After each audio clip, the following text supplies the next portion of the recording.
Population Health Research Institute, which he founded and heads. His therapeutic trials have established the roles of ACE inhibitors in cardiovascular disease prevention, dual antiplatelet therapies in acute coronary syndromes, and the roles of novel antithrombotics and invasive interventions. He's done epidemiologic work in over 100 countries in all the inhabited continents of the world, and these works have shown the majority of risks of both cardiovascular and cerebrovascular disease are attributable to the same few risk factors. He currently leads the largest ever study revealing the role of societal changes in cardiovascular disease among 200,000 people from over 100 communities in high, middle, and low-income countries. He's had many awards and he's written many papers. He is a past president of the World Heart Federation, where he initiated the Emerging Leaders Program to build capacity for implementation and policy research in all continents of the world, with the aim of halving the cardiovascular disease burden globally within a generation. I hope we can do it. I welcome Professor Salim Yusuf to deliver the inaugural Knox Hagley Memorial Lecture.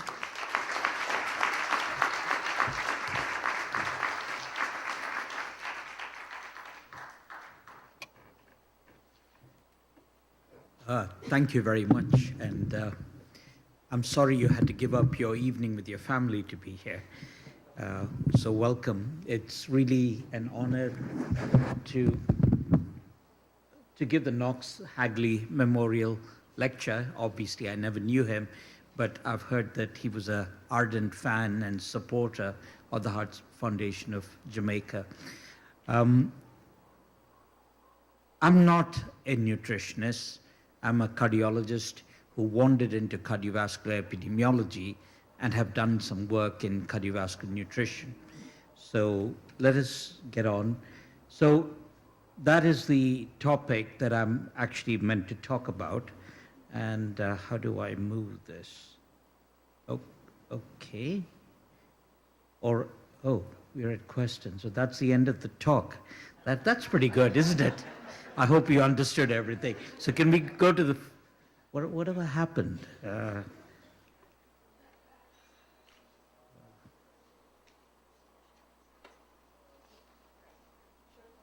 Okay, well, it goes that way. All right. Okay. Before I talk about nutrition, I wanted to say there are certain things we know absolutely for sure. The first is that tobacco avoidance will reduce cardiovascular disease deaths by 50% in smokers. This is huge. So continue your good fight against tobacco, and the ideal level of tobacco is 0. So I hope you'll achieve that one day. The second is LDL, cholesterol. No matter what your cholesterol is, if you can reduce it by 1 millimole, or that is about 40 milligrams per deciliter, you will reduce cardiovascular disease by 30%. That again is huge. And this is irrespective of your LDL. The third is if you reduce systolic blood pressure by 10 millimeters in those with hypertension, it'll reduce cardiovascular disease by 25%. Now, if you do all these three, which is not easy to do, but can be done, you can reduce cardiovascular disease by 75%. So we have the knowledge and we have the tools to reduce cardiovascular disease by a big factor, and we just have to do it, as Nike says. Now, oh gosh, well, something the matter. Okay, here we are. Okay, now the conventional thinking about nutrition is as follows, that a single nutrient relates to a single disease. For instance, a vitamin deficiency, or to a single marker, for instance, sodium to blood pressure, or saturated fats to LDL, and therefore it is associated with disease, and usually these are done in different studies. The limitation of this conventional thinking is it doesn't take into account the multiple effects of a single nutrient. Alternatively, it doesn't take into account other aspects of a diet that can interact with the nutrient of interest. And surrogate markers are not a reliable indicator of the net clinical effects of outcomes. And the problem has been compounded because the early studies in nutrition really had weak designs, and it had misled us. And to this day, we are cursed by that misleading sort of thinking. So here is the diet heart conventional wisdom, that total fat or saturated fat increases total and cholesterol and LDL cholesterol, and that causes coronary heart disease. These were largely based on ecological studies that were poorly designed, that did not adjust for things most covariates, and there were short-term studies that looked at changes in single surrogate markers without taking into the totality of the effects on health. Now, this report comes from what was called the 6-country study. This was an analysis by a very famous nutrition epidemiologist called Ansel Keys, where he plotted the amount of saturated fat in 6 countries with the heart disease rates. And look at this straight line. It is absolutely convincing. This graph has dominated thinking for 50 years. But actually, at the time he did the analyses, somebody else published a paper saying, no, we have data for 22 countries, not 6 countries. And when you plot that, you get an R value of 0.14, which is not statistically significant. And he challenged Ansel Keys by saying Ansel Keys had chosen 6 data points that fitted his thinking. Unfortunately, Ansel Keys was very influential in the American Heart Association, and the American Heart Association was very influential in America, and America was very influential in the world. And that changed the way people thought. It also happened that President Eisenhower had a heart attack. And you know, in America, if something goes wrong, there has to be a cause. Something or somebody needs to be blamed. So they had to find a culprit. And this slide suggested that it was saturated fats. Now, Ansel Keys decided to test it further, and he did a very famous study called 7-country studies. So first he showed that saturated fat was related to cholesterol, and look at this R value of 0.89. Incredible. Those who do research don't see this kind of results in any study. I have never seen it in any of my studies. Then they showed that serum cholesterol was related to CHD incidence. And again, an R value, a correlation that was incredibly strong. And then they showed that saturated fats was related to heart disease with an R value of 0.84. Again, incredibly strong. Somebody would step back and say, isn't this too good to be true? The answer is, this was too good to be true. But nobody challenged it. Nobody even checked the original data. Nobody has seen the data, the real data. And yet this became the folklore of the diet heart hypothesis. There were many limitations in the 7-country study. First, although they studied 10,000 people, diet was only obtained in 5% of people. That is about 400 people across 14 communities, or only 30 individuals per community. You can't characterize diet in a community by studying 30 people. You can't characterize the diet of Jamaica by taking 30 people and saying this is Jamaica's diet. The second is diet assessment was not standardized across communities. When you read the papers, you see no clear description how diet was assessed.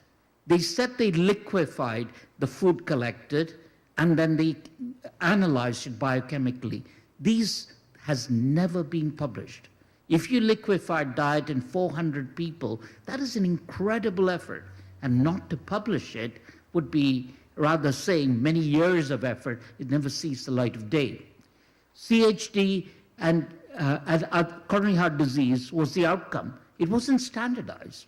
And if you have a hypothesis in your mind that something causes, like saturated fats, causes heart disease, and you think country A has more saturated fat, all borderline deaths would be called in that country, heart disease, but in another country like Japan, it would be called something else. And in Japan, people used to pay the undertakers money to classify deaths, anything other than coronary heart disease. Then there was limited adjustment for confounders. So people who eat one kind of diet do other things as well. They may not exercise, they may smoke, they may do several other things. There was very limited information to do that. And this study has never been replicated independently, nor has an independent group reanalyzed the data. Now, there was a paper in 2012 by a group from Europe where they took 41 countries and they looked at saturated fats and heart disease death. And what did they find? Exactly the opposite. Completely the opposite. And this is totally inconsistent with Ansel Keys studies. Did in 40 years the world's relationship between saturated fats and heart disease change? Or is one of these two studies wrong? We will never know, except by looking for replication. Now, the other thing about diet is complicated. It's not one nutrition aspect. On this slide is listed about 50 different nutrients. On this slide is listed 30 different what is called physiological or surrogate markers. To say that one nutrient relates to either lipids or obesity or blood pressure, and therefore it characterizes everything that happens to the health of an individual is almost preposterous. You really need to look at people getting disease or dying or living. And you have to look at diet as a whole, not a single nutrient. But the early days of nutritional epidemiology was single nutrient, single surrogate marker. The other thing is diets are incredibly bioactive. Just like this previous speaker elegantly spoke of genetic and epigenetic influences, diet has epigenetic influences. Fruits and vegetables probably affect the epigenetic expressions of various proteins.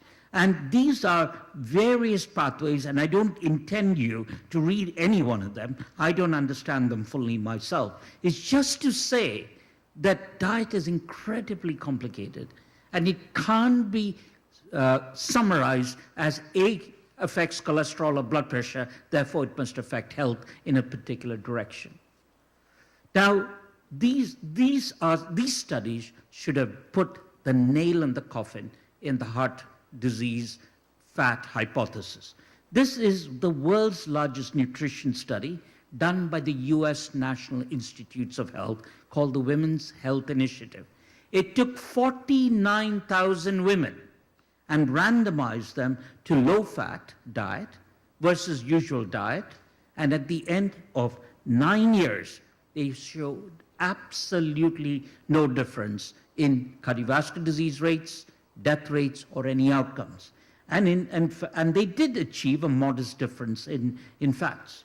This study, done more recently from Spain, had a controlled diet where they told people, eat whatever you want, and those in whom they increased the fat by giving them what they called a high-fat Mediterranean diet or a diet that had more nuts. And nuts are rich in fats. And you'll see there's an increase in a number by 4% of fats. And you saw there's a reduction in mortality. Yet, even today, after these two excellent studies published in high-impact papers done by reputable investigators, the fat hypothesis in diet has not disappeared. This just shows you when you have a myth, even if you prove it repeatedly wrong, it just persists. Now, this is a meta-analysis. This is meta-analysis, for those of you who don't know, means taking every study you can find on the question, and you add it all up to see what is the net effect. This is the effect from 16 cohort studies, and cohort studies are people where you measure their diets and see what happens to them over time. And they looked at the effects on fat on coronary heart disease events. And this is close to 300,000 people in the studies. and it's dead neutral, absolutely neutral. 14 studies or 16 studies, and they completely do not support Ansel Keys's first study. This is a study we published recently in The Lancet, where we took 140,000 people, studied for a mean of 7 years from 17 countries, and we looked at fat, increased saturated fats, which are meant to be the bad guys, and you will see, actually, mortality goes down with increasing fats, not up. Exactly the opposite of what was seen in the previous studies. And low saturated fats seems to be bad for you. The same thing for cardiovascular disease. So again, there was no harm with saturated fats.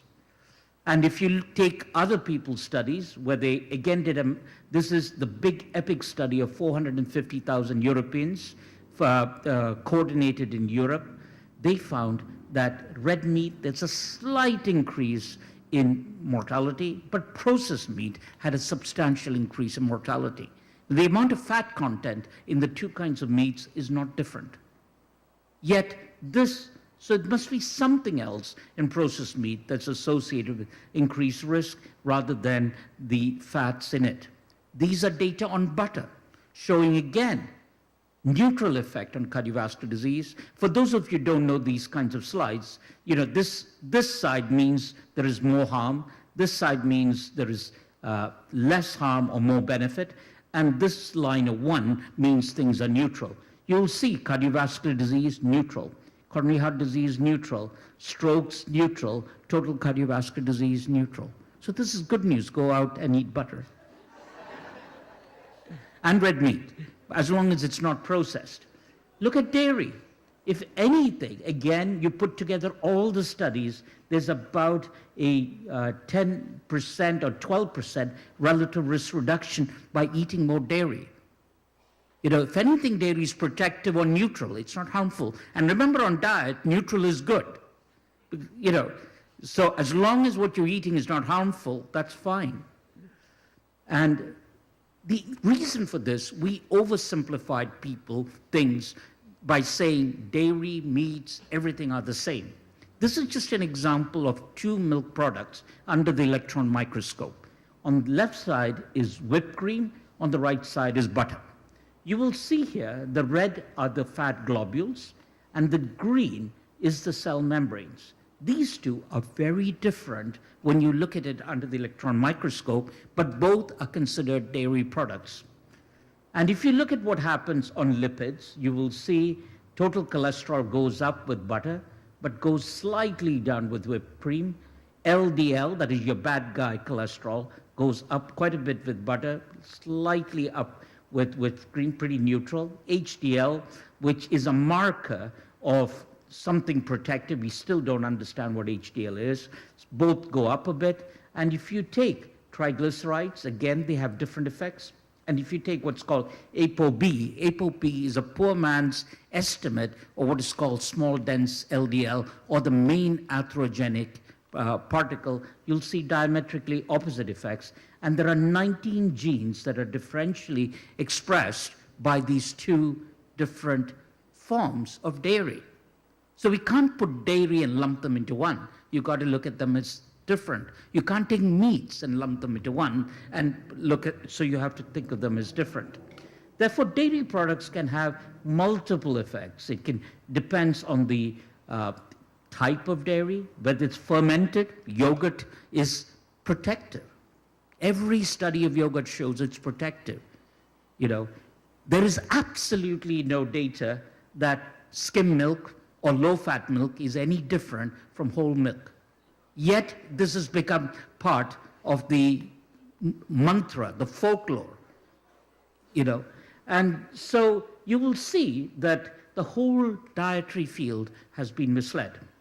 Now, these are the guidelines by the WHO. The problems with guidelines enunciated by august bodies is until the people who make these guidelines die, no matter how much evidence you have, the guidelines don't change. So this is what they say. have 55 to 75% of your diet energy should come from carbohydrates. And I'll show you in a minute, carbohydrates, especially refined carbohydrates, are probably your number one bad guy in diet. The other one is proteins, 10 to 15%. You need a certain amount. Total fats is 15 to 35%. Well, there's no evidence to say that what the right level of total fat should be. Saturated fats are under 10%, polyunsaturated 6 to 10%, and there are no recommendations on monos, but the thing is, you take 35 and subtract these two, you'll end up with a difference. Trans fats under 1%, I think this is absolutely right. Sodium under 2,300, we'll talk about that, milligrams per day. And fruits and vegetables, 5 or more servings, we'll talk about a day. And let's look at the evidence for many of these things. So let us now look at carbohydrates. This is the upper limit of what the WHO recommends. And somewhere here will be what the lower end. You will see in Western countries, they are, on average, it's about 50 or 55%. I can't read these here, so I'm guessing. So these are different regions in the world. There are some regions like China and South Asia where carbohydrate, and Africa, where carbohydrate intake is high. And if you look at percent fat, practically every region in the world is consuming less fat than the upper limit of what the WHO recommends. And if you look at saturated fats, it's only the Americas and Western Europe that consumes the level above which you'd worry, at least based on their criteria. But the rest of the world consumes far less. Now, there is an important point here.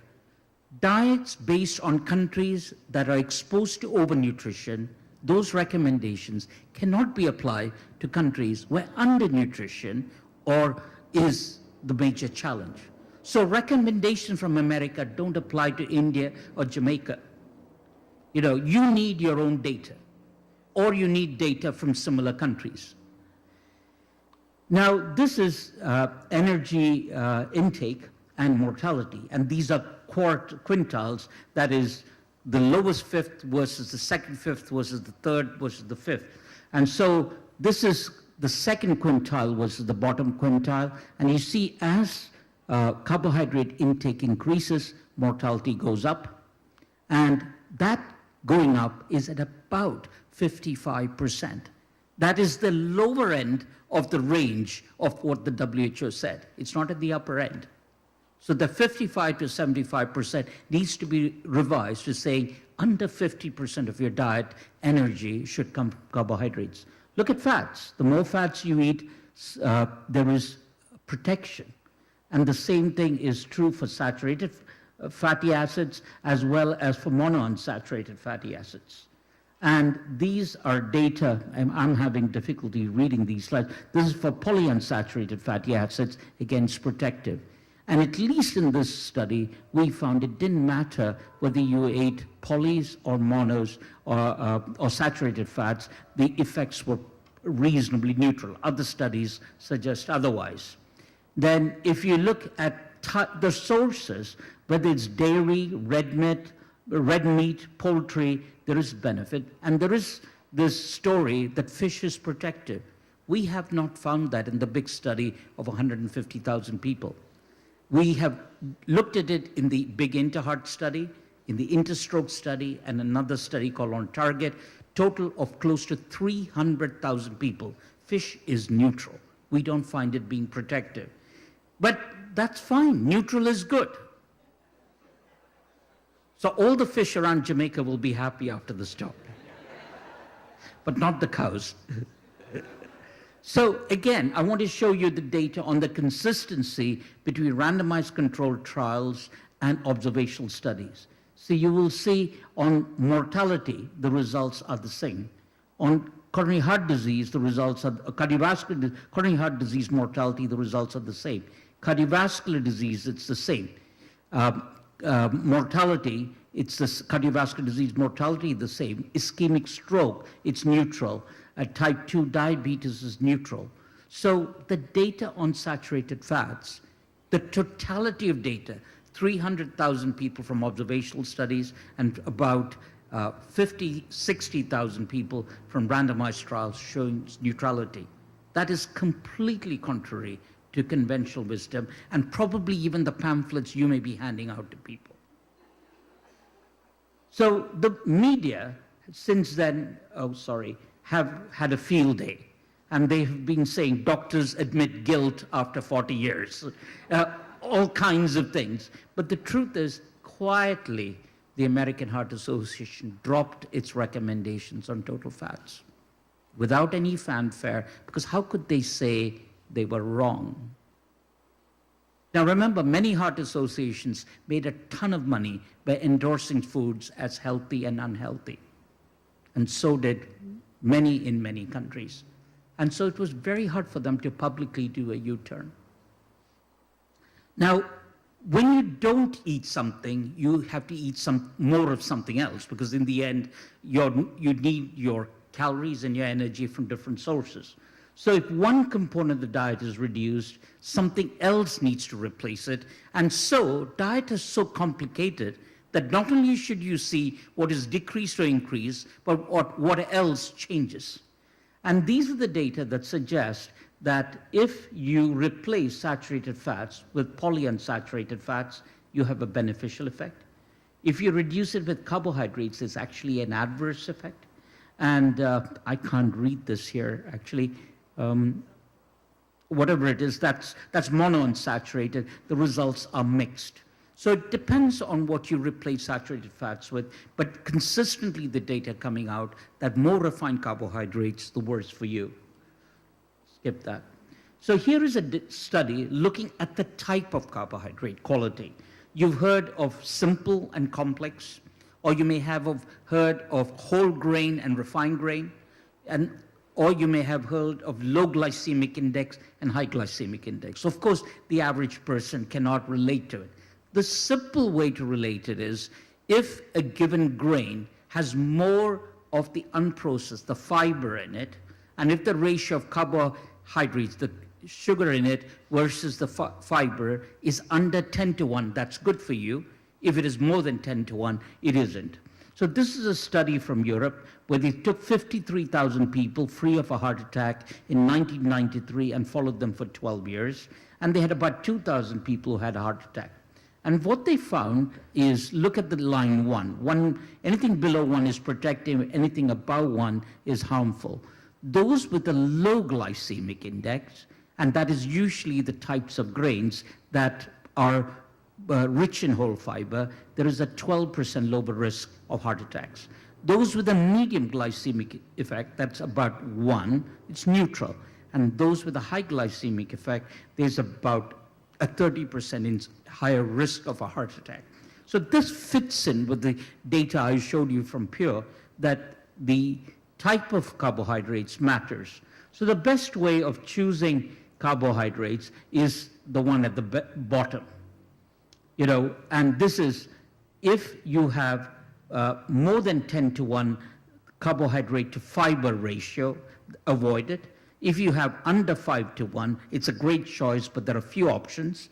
But if you're somewhere between 5 and 10, it's a good choice, and there are many options. So your label reading should be looking at what type of carbohydrates you should be eating. Now let's come to fruits, vegetables, and legumes. This is the pattern of fruits and vegetable intake. Remember, the WHO says take 5 fruits and vegetables a day. That isn't wrong. Not everything the WHO says is wrong. So that's the good news.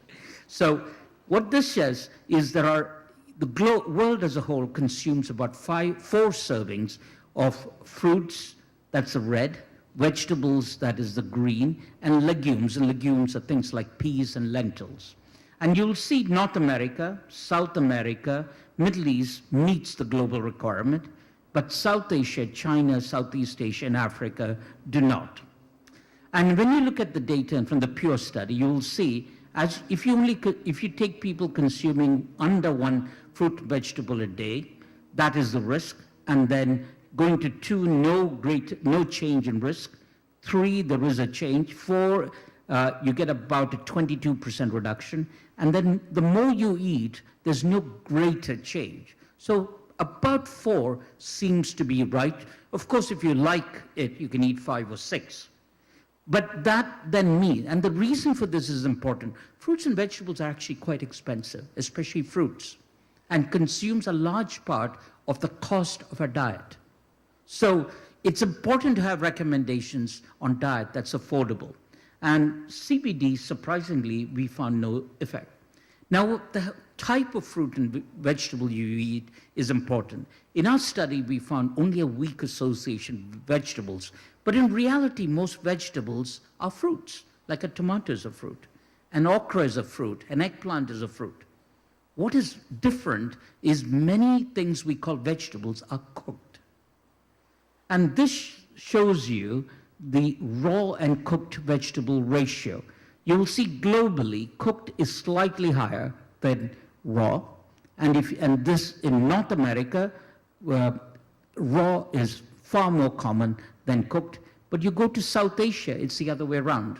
And if you've been to an Indian restaurant, you will know you practically never get raw vegetables. You get vegetables all really, cooked to death. So, that's the way it's in my home. We've changed, but and you'll see again in Africa, much more cooked than raw. Now, is there a difference? And you will see raw vegetables seem to be more protective.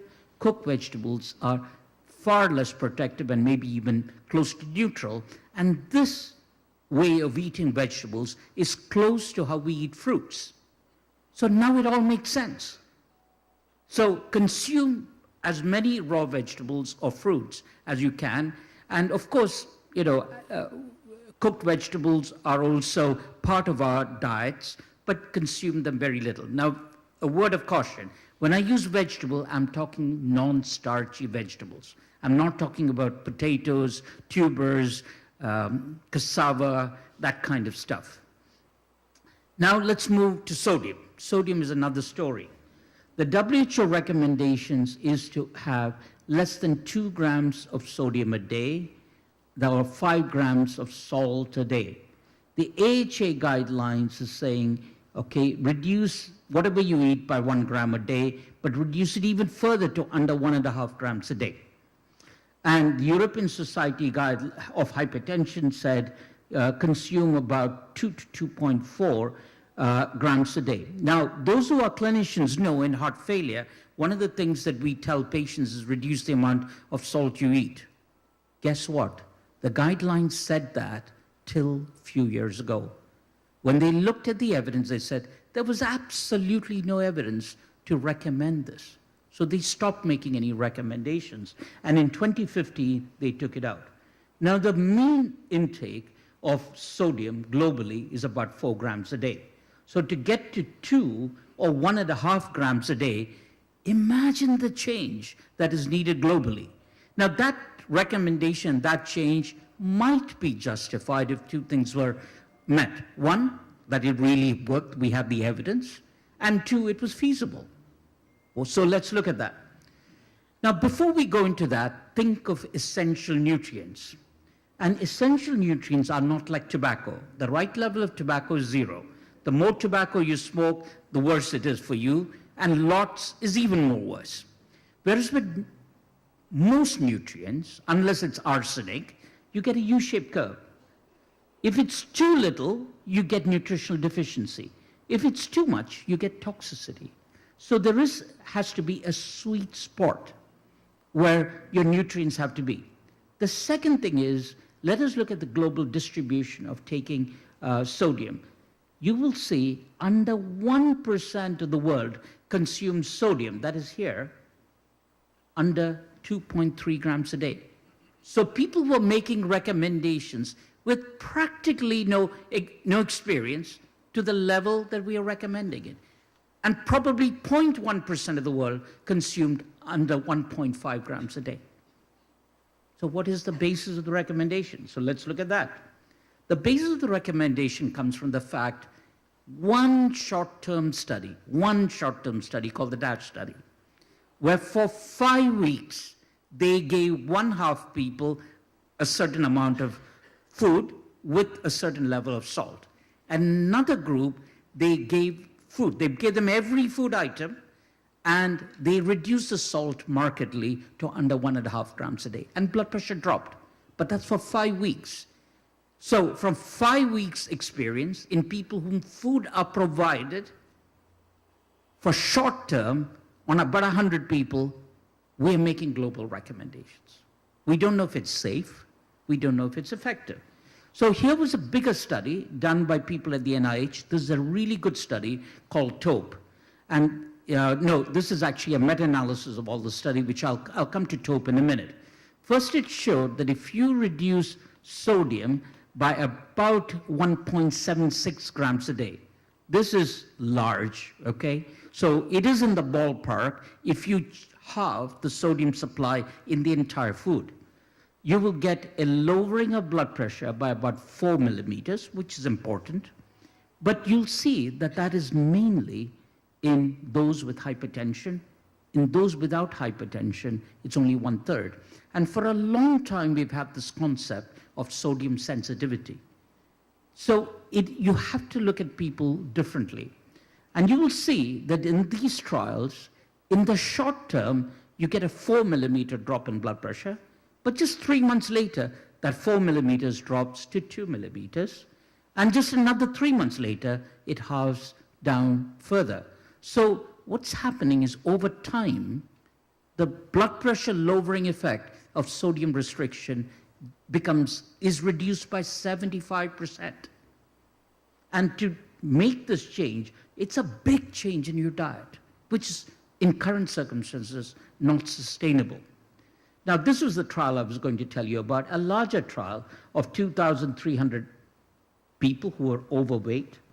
Blood pressure was in the 130 to 140 range, and their target was to reduce by 1.8 grams per day. But they wanted to reduce it down to under 1.8 grams per day in the intervention group, but they only achieved a 3.2 level. So they only achieved half the goal they wanted to, despite being in the context of an experimental study that cost tens of millions of dollars. And what they found was that at 6 months, the difference in sodium intake was here. So that's about 1.2 grams a day. And the difference in blood pressure was 3 systolic and 1.5 diastolic.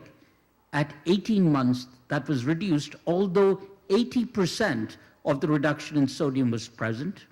Same thing at 36 months, but you will see the effect size of blood pressure lowering is reduced by 2/3, despite the fact that 80% of the sodium reduction maintained. What was this? This was because the body was getting used to the lower level of sodium and was compensating. Now, if you take anybody, and every cardiologist here knows, or every physician knows, if you lower blood pressure in one way, there is a firing of the autonomous nervous system to keep the blood pressure up. I mean, this is common. Many of us as clinicians see people with syncope, and what do? We tell them increase your salt intake. So this is really part of the compensatory mechanism. So 2 things. One, it's hard to achieve the level that you want to. They never achieve the 1.8. And second is, even if you achieve it over time, the impact is minuscule. Okay, but so it's tough to do it. But it may be worthwhile if it leads to a reduction in heart disease or death. So this is the issue on feasibility. And this is a study where this group looked at the data from different parts of the world, and practically no group in no country in the world had a level that the WHO recommends or the AHA recommends. So we're talking of taking the whole world to a level that nobody on this planet has seen. That's what the recommendations are. The other thing is there was a reductionism, that lowering sodium will lower blood pressure, therefore should lower cardiovascular disease, and there's no achievable safe levels. What they're forgetting is sodium has multiple effects. We all know if you lower sodium, there is a hormone called renin and aldosterone that is activated, and that's at about the level of 3 grams of sodium a day. So you'll see it goes up. We all know that every second, the body has something called an action potential. Every cell where sodium goes in and out. And you need a certain amount of sodium for that. To imagine that we can reduce sodium all the way down without an effect on the action potential is a little being presumptuous. And the third is, you may all wonder, when you lick your skin, it's salty. And do you know why? It's because sodium is concentrated in the lymphatics under the skin. And the reason for that is there are two sources of infection, or the main source of infection is from the outside, either through the skin or through the respiratory tract or through the gut. Fair enough? So the body, as a natural defense mechanism, concentrates sodium as the first line of defense against infection.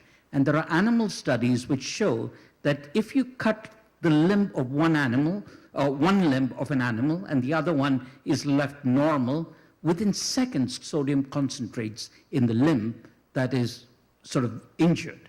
So it just shows you, even before the white cells get there, this is where it happens. And this is showing you in an animal that has a sort of damage to a limb, much more sodium concentrated in that limb compared to the one that's normal.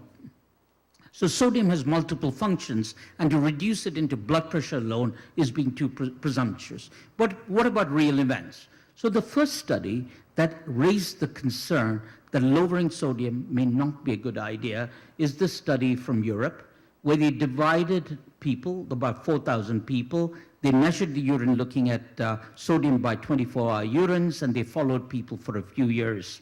And they found that people with the lowest sodium actually had the highest mortality. People with the highest sodium had the lowest mortality. When they published this, essentially this guy was nearly sacked from his university. True. And even today he's gone into hiding. We published a paper in a few years, and then he wrote to me a letter, "Thank you for publishing your paper." But we'll come to that in a minute. There have now been 14 studies, and I've just chosen 6, that shows it's a U-shaped curve. Too low sodium is bad, too high sodium is bad. And remember that theoretical curve I showed you earlier on what an essential nutrient should? So this is one in diabetes, this is another one in diabetes, this is a study in people with renal disease, this study from the on-target study that we published, this is another one from the EPIC study from Cambridge, and this is another study from the US that shows exactly the same thing. And we then published a big study on 100,000 people that showed a U-shaped curve. About 3 to 4.5 was the right level. Below 3, there was increased mortality and deaths and cardiovascular disease events. Above about 5, there was an increase. And this was seen in non-hypertensives. In hypertensives, this was the curve. Oh, sorry, this is hypertensives where there was an adverse effect with high sodium, but the harm was seen. This is non-hypertensives, and this was published in The Lancet. So remember, I showed you that the blood pressure effects depends on whether you're hypertensives. The mortality effects on the high level of sodium depends. It's seen in hypertensives, not seen in non-hypertensives, whereas the adverse effects are seen in both groups. So be moderate, be gentle. And this is another study of 7,000 people published from Europe that shows exactly the same result. So now there are 14 studies on close to 300,000 people that says too low is bad, too high is bad. And therefore, about 2 years back, the World Heart Federation convened a group of people who were largely not in the debate. They didn't take positions. There were 2 people who took different positions because you wanted people to present their case like a court of law. But the majority of people in this committee were not people who took positions. They were good scientists.